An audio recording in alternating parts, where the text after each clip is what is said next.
É a paz do Senhor que sempre guarda os nossos corações.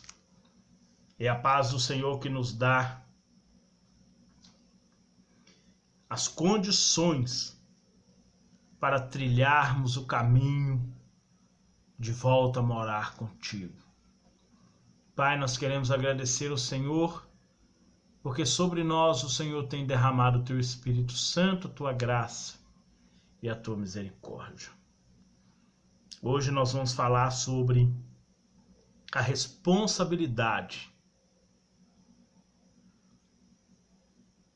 sobre a nossa responsabilidade de buscarmos ao Senhor, de guardarmos os seus mandamentos, as suas palavras, de crescer espiritualmente, de viver uma vida diante de Deus em retidão, de exercer a piedade, a misericórdia. É nossa obrigação. É nossa obrigação ter santidade em toda a nossa maneira de viver. É o que diz na Bíblia, 2 Pedro. É nossa obrigação sermos santos, levarmos uma vida santificada, porque Deus nos santifica para vivermos em santidade, e é nossa responsabilidade viver uma vida espiritual santa diante de Deus. É nossa obrigação. Deus nos cobra isso. Deus cobra que nós vivamos uma vida de santidade. Tanto que do início até o fim ele fala: sede santos porque eu sou santo. E o Pedro, quando ele escreveu a segunda carta, ele falou: sede santos em toda a vossa maneira de viver. E o apóstolo Paulo fala: se andais em espírito, se sois da luz, andais como filhos da luz. Então é nossa obrigação, é nossa responsabilidade vivermos uma vida santa diante de Deus. E nós vamos abrir a nossa Bíblia no livro de 2 Pedro.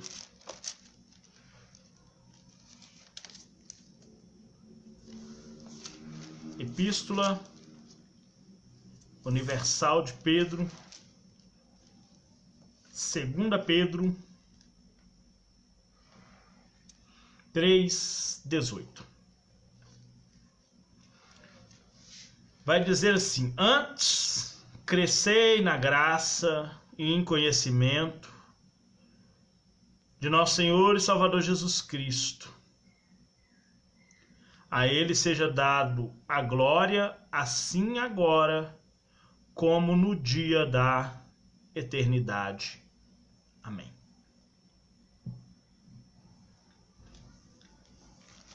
É nossa responsabilidade. É nossa responsabilidade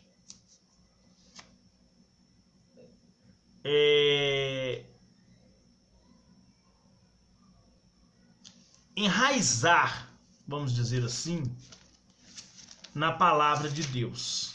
É nossa responsabilidade procurar crescer cada dia mais em conhecimento. Jesus ele fala em Mateus 22:29 que o erro ele acontece pela pessoa não conhecer as Escrituras nem o poder de Deus.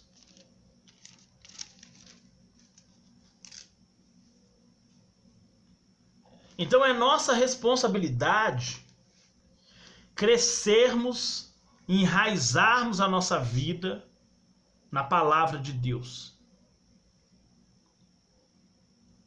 Nós vemos em toda a Bíblia o ensinamento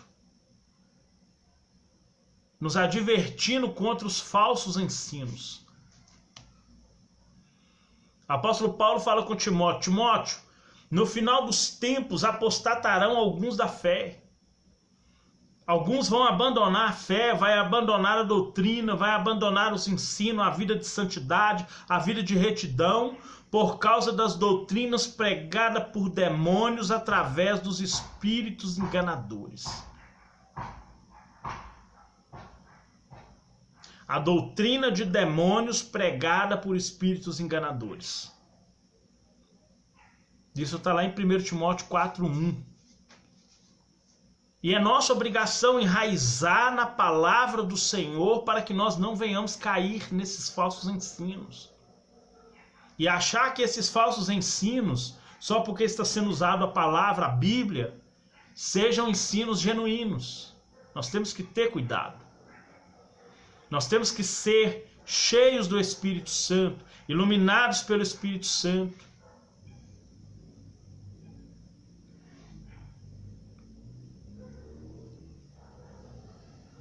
E examinar as Escrituras, conforme diz em Oséias, que nós devemos crescer e prosseguir em conhecer o Senhor.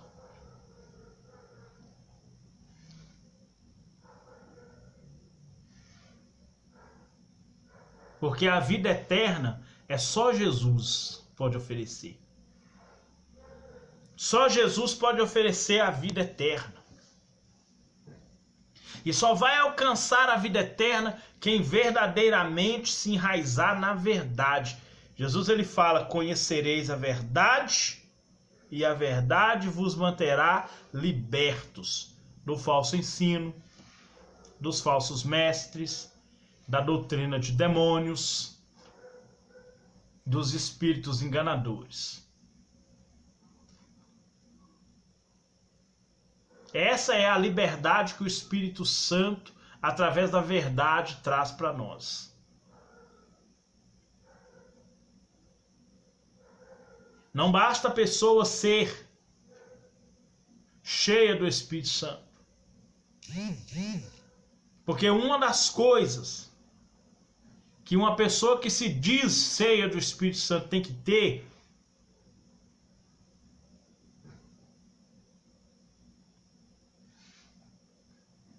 é ódio ao pecado. E toda pessoa que fala que é batizada com o Espírito Santo e não odeia o pecado, essa pessoa jamais foi batizada com o Espírito Santo. E no livro de Romanos 8 fala que quem não tem o Espírito de Cristo, esse tal não é dele. Então é nossa obrigação crescer em graça e em conhecimento de nosso Senhor e Salvador Jesus Cristo.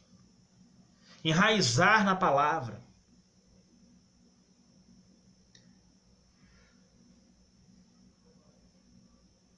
Jesus, um certo dia, quando ele esteve em cima do monte, Mateus 17, transfigurou. Quando ele desceu, os discípulos que não tinham subido com ele, tinham tentado expulsar o demônio de uma criança, de um rapaz, e não conseguiram. E ele disse: geração incrédula e perversa. Anda com Cristo, vê a Cristo, mas não conhece a Cristo. Mesma coisa nos dias de hoje. A mesma coisa acontece nos dias de hoje. A pessoa vai na igreja, ora, jejum, mas não conhece o poder de Deus. Nem as Escrituras. Por isso é chamado de geração incrédula e perversa. Veja bem, esse texto de Mateus 17, da cura do lunático, evidencia o conceito que Jesus tinha dos discípulos e da igreja que não assiste ao próximo no autêntico poder do reino de Deus. O autêntico poder do reino de Deus só pode ser operado em crescimento espiritual, através do enraizamento da palavra de Deus. E uma coisa eu falo: o diabo não tem medo de igreja barulhenta. Igreja que fica pulando, relampeando, pregando fogo, sobe monte, desce monte, e que bate bateria, e grita e fala. Não. O diabo tem medo de uma igreja que conhece a palavra de Deus. Porque Jesus venceu o diabo, foi na palavra de Deus.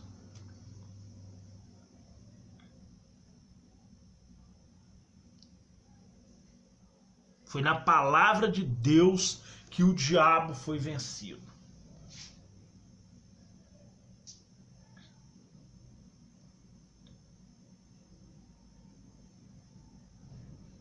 Então é nossa responsabilidade, como membros eleitos do reino de Deus, ter a autenticidade da palavra de Deus, manejar bem a palavra da verdade. É o que diz em Timóteo 2,15.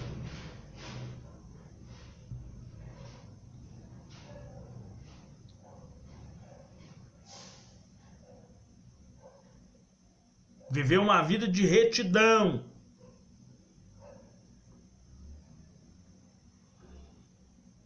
Porque orar e não libertar uma pessoa da opressão do diabo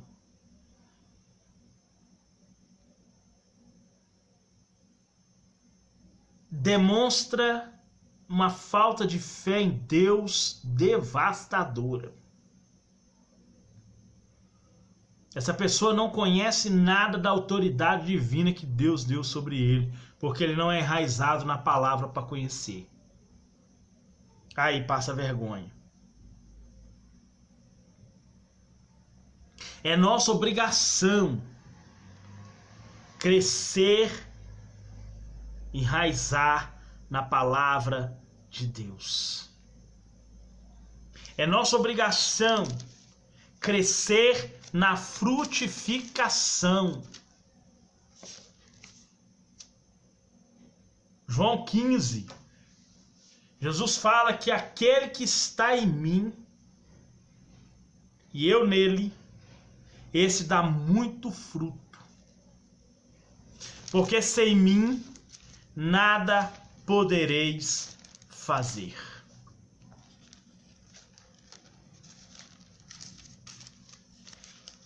É nossa obrigação frutificar. Jesus ele fala, aquele que está em mim e não dá fruto, é arrancado e lançado fora. Se você não está frutificando, Deus está te dando um tempo para isso. Comece a enraizar na palavra de Deus para você começar a frutificar. Jesus, na sua parábola, falou, olha, um homem tinha um pé de figueira no seu terreno.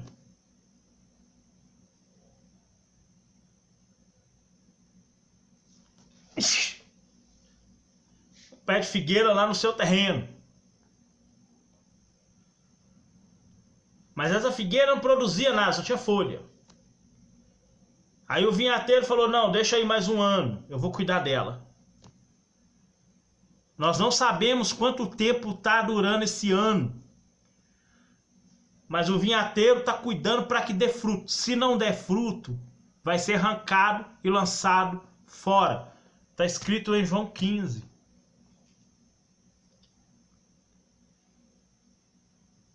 É o caso da figueira estéril. Deus está dando um tempo. É nossa obrigação crescer na frutificação. Nós vamos ler 2 Coríntios 9, do 6 ao 12. Crescer na frutificação.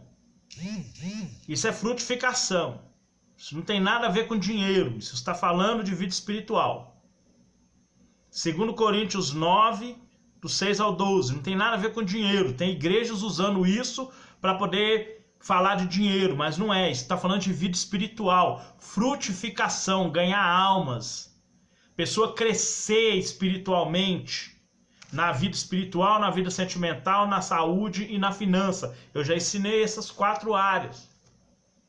Crescer em espiritualidade, crescer na vida espiritual. Romanos 13, 14. Revestir do Senhor Jesus Cristo, não ter cuidado da carne nas suas concupiscências. Crescer no amor.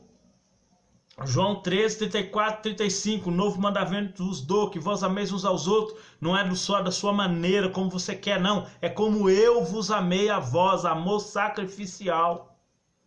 E perdoar como Cristo perdoou lá na cruz do Calvário, a ponto de amar inimigo, orar, falar bem só de quem fala mal, abençoar os que te amaldiçoam e orar pelos que te perseguem. Esse é o amor que Jesus nos ensinou, e nós temos que crescer nesse amor.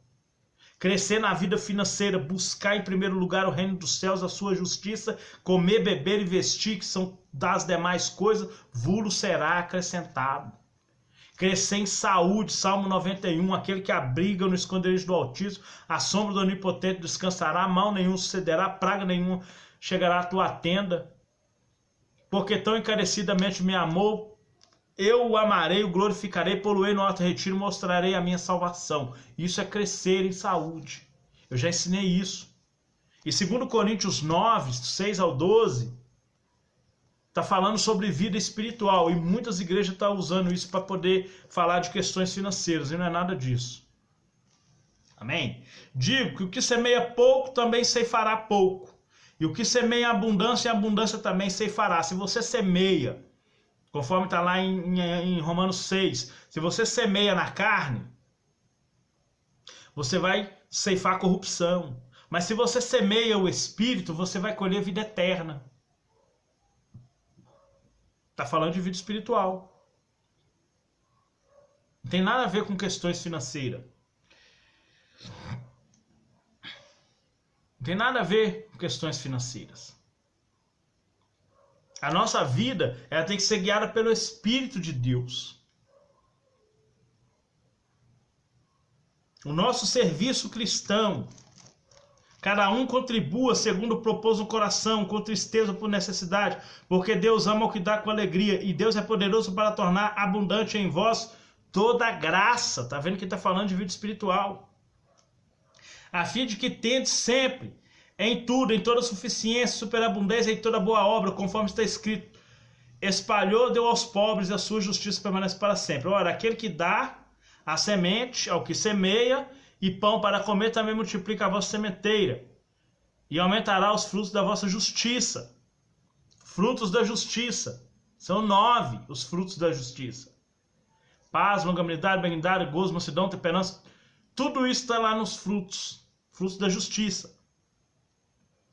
Para que em tudo enriqueçais para toda beneficência, o qual faz que por Deus se dê graças a Deus. Está falando de vida espiritual. É nossa obrigação crescer nessa frutificação. Jesus fala, toda a vara que está em mim, essa dá muito fruto. Mas para que esteja em Cristo e as palavras dele em vós, aí você vai pedir tudo o que quiseres, será feito, para que nisto seja glorificado meu Pai, que deis muito fruto. Isso está falando da nossa vida espiritual, frutificação da nossa vida espiritual. Frutificação da nossa vida com Deus, da nossa vida espiritual com Deus. É nossa obrigação crescer em Cristo. Efésios 4:15. É nossa obrigação crescer em Cristo. Antes, seguindo a verdade em caridade, cresçamos em tudo naquele que é a cabeça, Cristo.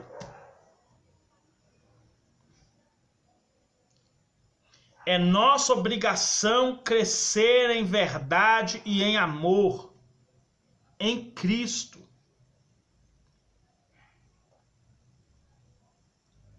É nossa obrigação a conservação da unidade da fé, do versículo 13. Deve basear-se no amor ativo, que procura resolver problemas e reconciliar as diferenças através da mútua igualdade, lealdade e obediência a Cristo e a sua palavra.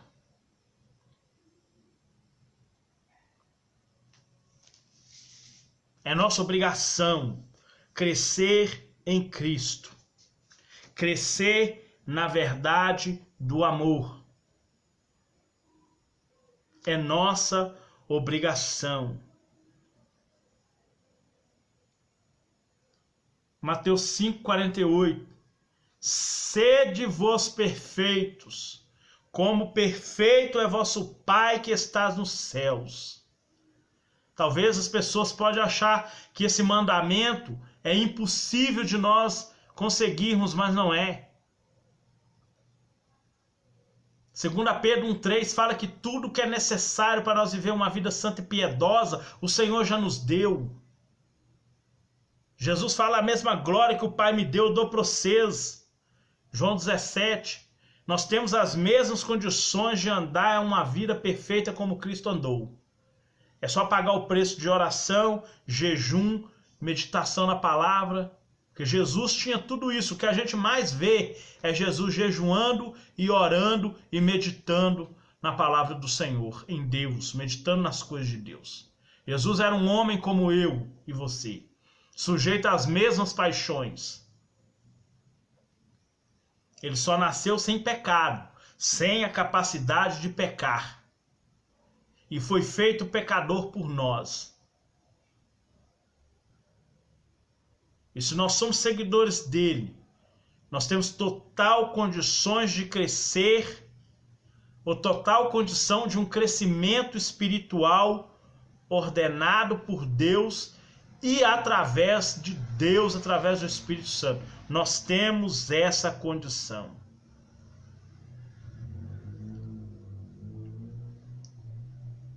Lá no livro de 2 Pedro 1, do 3 ao 11,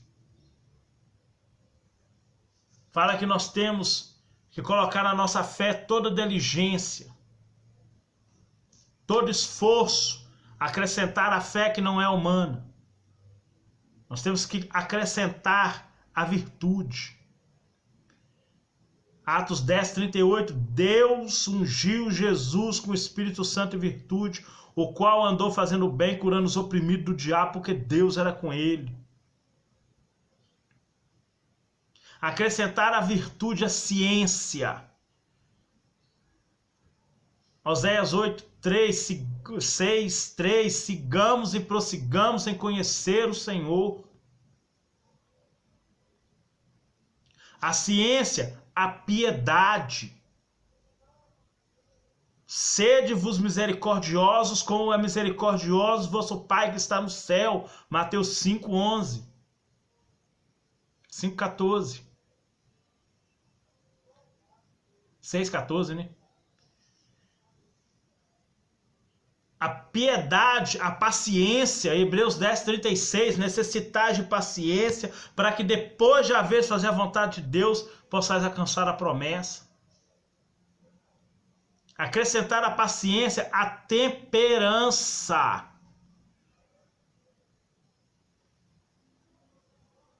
Colossenses 3, não irriteis uns aos outros, mas fazei tudo sem contenda e por humildade. Mas por humildade. Isso é a temperança. Acrescentar a temperança, a caridade, o amor fraternal. Hebreus 6:1, aperfeiçoados no amor fraternal. Hebreus 6:1, vivamos aperfeiçoados. E a caridade, né, o amor fraternal, a caridade, é o supremo amor. Filipenses 3:13, revestido o amor, que é o vínculo de perfeição. Aí você vai cumprir Mateus 5:48, sede-vos perfeito, porque é perfeito o vosso Pai que está nos céus. Tudo isso é nossa obrigação, crescer em uma vida espiritual ordenada por Deus. Amém? Que Deus possa te abençoar poderosamente em nome de Jesus.